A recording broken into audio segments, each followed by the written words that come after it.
नमस्कार दोस्तों, स्वागत है हमारे चैनल वास्तु संसार में। दोस्तों, चैत्र नवरात्र की शुरुआत 30 मार्च 2025 से होगी। इसका समापन 6 अप्रैल 2025 को होगा। चैत्र नवरात्र में लोग पूरे 9 दिन का व्रत रखते हैं, पूजा पाठ विधि विधान से करते हैं। दूसरी तरफ कुछ ऐसे लोग हैं जो पहले दिन और आखिरी दिन का व्रत रखते हैं माता रानी जी के लिए, और ये बहुत ही ज्यादा शुभ माना गया है। कहा जाता है, जो भी व्यक्ति माता रानी जी के लिए चैत्र नवरात्रि में पूजा पाठ करता है, व्रत रखता है, माता रानी जी के आशीर्वाद से उस व्यक्ति के जीवन के हर प्रकार के कष्ट खत्म हो जाते हैं, और वह व्यक्ति जिस कार्य को भी शुरू करता है उस कार्य में उसको सफलता मिलती है। दोस्तों, चाहे आप पहले दिन और आखिरी दिन का व्रत रख रहे हो, चाहे पूरे 9 दिन का व्रत रख रहे हो, आपको एक बात जाननी चाहिए। कुछ ऐसी चीज है, कुछ ऐसे फल है जो आप खा रहे हैं और आपको चैत्र नवरात्रि के दौरान नहीं खाना चाहिए, वरना आपकी पूजा संपन्न नहीं मानी जाएगी। और दूसरी तरफ कुछ ऐसे फल है जिनको आप चैत्र नवरात्रि में नहीं खाते हैं या माता रानी जी को अर्पित नहीं करते हैं, तो आपको आपके व्रत का फल नहीं मिलेगा। आपको इस वीडियो में हम बताएंगे कि शास्त्रों के हिसाब से वह कौन से ऐसे फल हैं जो चैत्र नवरात्रि के दौरान खाने भी चाहिए और माता रानी जी को अर्पित भी करना चाहिए, ताकि आपकी पूजा भी संपन्न हो जाए, आपका व्रत भी पूर्ण हो जाए और माता रानी जी का आशीर्वाद आपको मिले। दोस्तों, शास्त्रों के अनुसार किसी भी देवी देवता का व्रत क्यों ही ना हो, जब तक व्रतों का नियमों का पालन नहीं किया गया तब तक आपका व्रत पूरा नहीं मान आएगा। कोई भी व्रत अगर नियम पूर्वक ना किया जाए तो उस व्रत की पूजा का आपको फल नहीं मिलता है। दोस्तों, कुछ लोग ऐसे हैं जो व्रत तो रखते हैं लेकिन अपने मन मुताबिक काम करते हैं, तो दोस्तों ऐसे भी व्रत को पूरा नहीं माना जाता है। जब तक किसी व्रत में संघर्ष ना हो, तपस्या ना हो, तब तक उस व्रत को पूरा नहीं माना जाता है। ध्यान रखिएगा दोस्तों, अगर आप व्रत रख रहे हैं और व्रत में विधि विधान से क्रिया अनुसार आप पूजा नहीं करेंगे तो मान के चलिए आपको उस व्रत का कभी भी फल नहीं मिलेगा। लेकिन अगर आपने व्रत रखा है, नियम पूर्वक पूजा कर रहे हैं, तो अवश्य ही आपको आपके इष्ट देवता का आशीर्वाद मिलेगा और आपकी जो भी मनोकामना होगी वह अवश्य ही पूरी हो जाएगी। इसीलिए हर शास्त्र में साफ साफ कहा गया है कि ईश्वर के प्रति अगर आपके मन में श्रद्धा है, विश्वास है और आप उनकी पूजा भी नहीं करते हैं, तो मान के चलिए आपके लिए आपके ईश्वर हमेशा सदैव खड़े रहेंगे। लेकिन दूसरी तरफ आपके मन में हल्का सा भी अपने ईश्वर के लिए संकोच है और आप घंटों उनकी पूजा पाठ करते रहते हैं, कभी भी आपको आपके ईश्वर का साथ नहीं मिलेगा। दोस्तों, कहने का मतलब ये है कि अगर आप व्रत रख रहे हैं तो व्रत में विश्वास रखिएगा, श्रद्धा रखिएगा, तभी आपको उसका फल मिलेगा। लेकिन व्रत में अगर आप शंका रखते हुए उस व्रत को रख रहे हैं तो आपका व्रत पूरा नहीं माना जाएगा। इस वीडियो में हम आपको बताएंगे कि नवरात्रि के दौरान वह कौन सी ऐसी चीजें हैं जो आपको भूलकर भी नहीं खानी चाहिए, गलती से भी नहीं पीना चाहिए। कौन से ऐसे फल हैं जिनको अगर आप नहीं खाते हैं तो आपका व्रत पूरा नहीं माना जाएगा। दोस्तों, अगर आप व्रत रख रहे हैं, चाहे पहले दिन का, चाहे आखिरी दिन का, चाहे पूरे 9 दिन का, यह वीडियो लास्ट तक अंत तक देखिएगा, क्योंकि इस वीडियो में हम आपको वह जानकारी देने आ रहे हैं जिस जानकारी को अगर आप प्राप्त कर लेते हैं तो मान के चलिए अवश्य ही माता रानी जी का आपको आशीर्वाद और वरदान प्राप्त होगा। इसलिए अगर आप भी चाहते हैं कि माता रानी जी आपके घर पर वास करने आए, माता रानी जी के आशीर्वाद से आपके जीवन के हर दुख, हर समस्या, हर कष्ट खत्म हो जाए, माता रानी जी के आशीर्वाद से आपके जीवन में धन की वर्षा हो, तो पूरी सच्ची श्रद्धा और पूरे विश्वास के साथ इस वीडियो को लाइक कर दीजिए और कमेंट बॉक्स में लिख दीजिए, जय माता दी, जय माता रानी। और दोस्तों, एक काम कीजिएगा, कमेंट बॉक्स में अपनी राशि अवश्य ही डाल दीजिएगा, ताकि आपकी राशि के अनुसार हमको कोई ऐसा उपाय पता चलता है जिस उपाय से आपको कोई फायदा पहुंच सके, तो वो हम आपको आपके कमेंट के रिप्लाई में बता देंगे।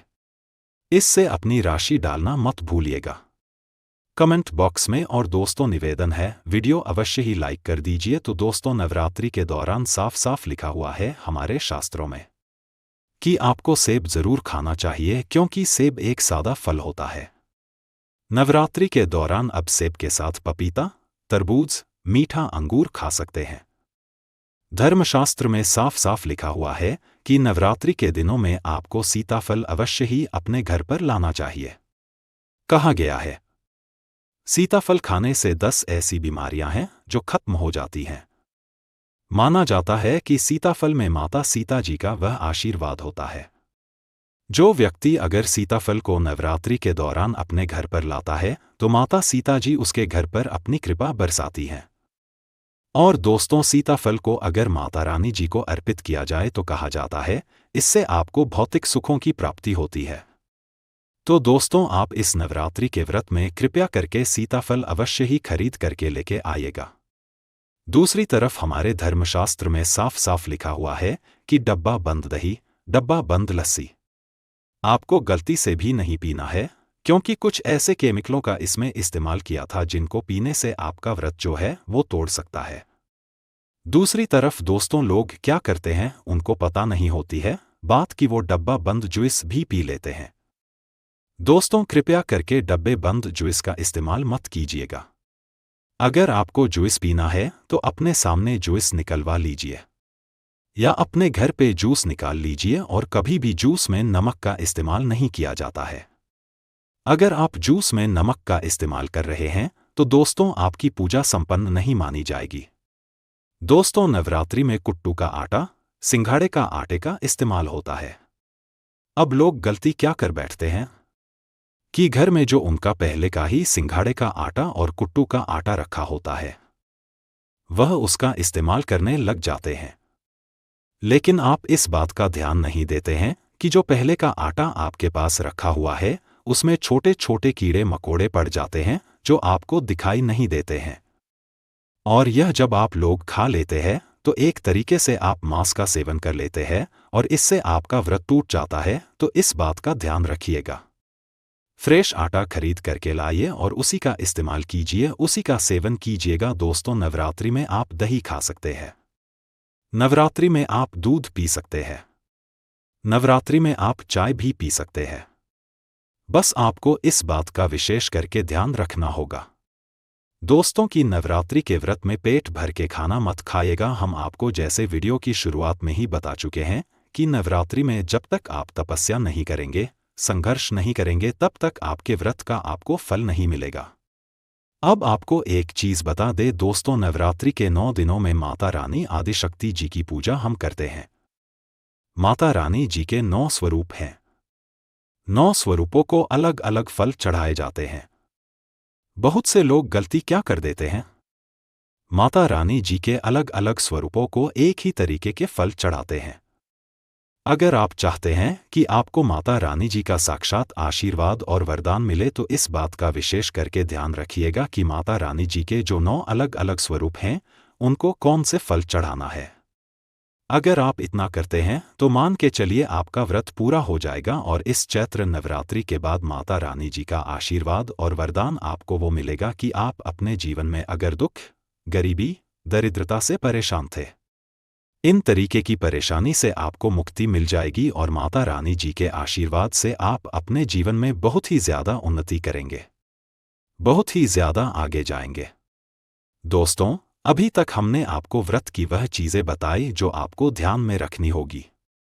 अब आपको हम वह चीजें बताएंगे, वह उपाय बताएंगे जो नवरात्रि के दौरान अगर आप करते हैं तो माता रानी जी का आपको साक्षात आशीर्वाद मिलेगा और माता रानी जी के आशीर्वाद से आप अपने जीवन में जिस कार्य को भी शुरू करेंगे उस कार्य में आपको सफलता मिलेंगे।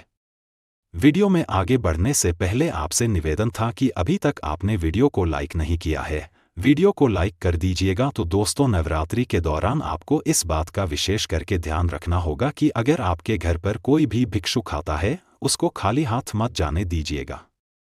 5 रुपए, 10 रुपए कुछ भी हो या अवश्य ही दे दीजिएगा। नवरात्रि के दौरान आपको इस बात का विशेष करके ध्यान रखना होगा कि अगर आप चाहते हैं कि आपकी पूजा संपन्न हो जाए तो पूजा करते वक्त आपको गंगाजल का छिड़काव कर लेना है।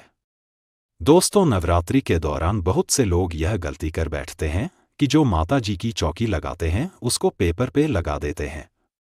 कभी भी माता रानी जी की चौकी को पेपर पे नहीं लगाना चाहिए। लाल कपड़ा बिछा करके माता रानी जी की चौकी लगाई जाती है। चौथा, माता रानी जी की पूजा में जो आप लोग नारियल का इस्तेमाल करते हैं, दोस्तों नारियल का तभी इस्तेमाल कीजिएगा जब आप पानी वाला नारियल हो और जटा वाला नारियल हो। दोस्तों नारियल दो प्रकार के होते हैं, एक हरा नारियल, एक जटे वाला नारियल, लेकिन उसमें पानी नहीं होता है। माता रानी जी की पूजा में उस नारियल का इस्तेमाल किया जाता है जिस नारियल में पानी होता है, और जो जटा वाला होता है, तो इस बात का आपको विशेष करके ध्यान रखना होगा। आखिरी, महिलाएं जो भी माता रानी जी के लिए पूजा पाठ कर रही है, वो सफ़ेद और काले वस्त्र का धारण गलती से भी ना करे। लाल वस्त्र का धारण करके अगर आप माता रानी जी की पूजा पाठ करती है, तो आपको माता रानी जी की असीम कृपा प्राप्त होती है और आपके जीवन में माता रानी जी का वो वरदान आता है कि आपकी हर मनोकामना पूरी हो जाती है। तो दोस्तों, ये नवरात्रि आपके जीवन में बहुत सारी खुशियां लेके आए। हम अपने चैनल से माता रानी जी से यही प्रार्थना करेंगे। आपसे भी हाथ जोड़ करके निवेदन है कि अभी तक आपने वीडियो को लाइक नहीं किया है, वीडियो को लाइक कर दीजिए। जय माता दी, जय माता रानी।